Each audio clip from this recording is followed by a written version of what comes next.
Que sait-on précisément à l'heure où l'on parle des circonstances de cet assassinat?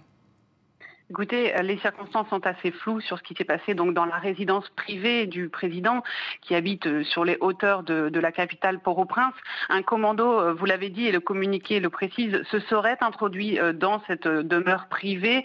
Certains seraient de langue espagnole, mais rien n'est officiellement confirmé, sauf effectivement donc cet assassinat du président par le Premier ministre qui a confirmé donc cette nouvelle, l'assassinat de Jovenel Moïse, et donc son épouse Martine Moïse est blessée et soigné en ce moment à l'hôpital.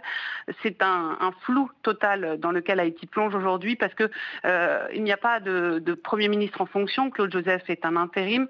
Lundi, Jovenel Moïse avait annoncé nommer un nouveau Premier ministre en charge de composer un nouveau gouvernement, mais il n'a pas officiellement pris ses fonctions.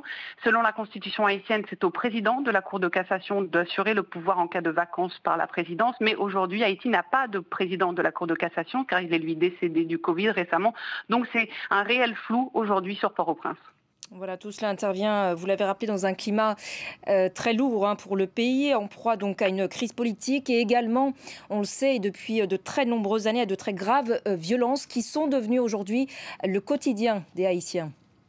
Absolument, la mainmise des gangs sur Haïti et principalement sur Port-au-Prince est telle que la circulation vers la moitié nord-sud, la moitié sud d'Haïti est impossible depuis la capitale. À l'automne, il y avait eu une recrudescence d'enlèvements contre rançon qui touchait invariablement les Haïtiens les plus aisés ou les plus pauvres. Et donc aujourd'hui, cette nouvelle de l'assassinat dans ce contexte où les bandes armées contrôlent une majeure partie de la capitale haïtienne, c'est jeter encore le trouble sur le pays où une majorité de la population vit malheureusement sous le seuil de pauvreté et donc peine à survivre.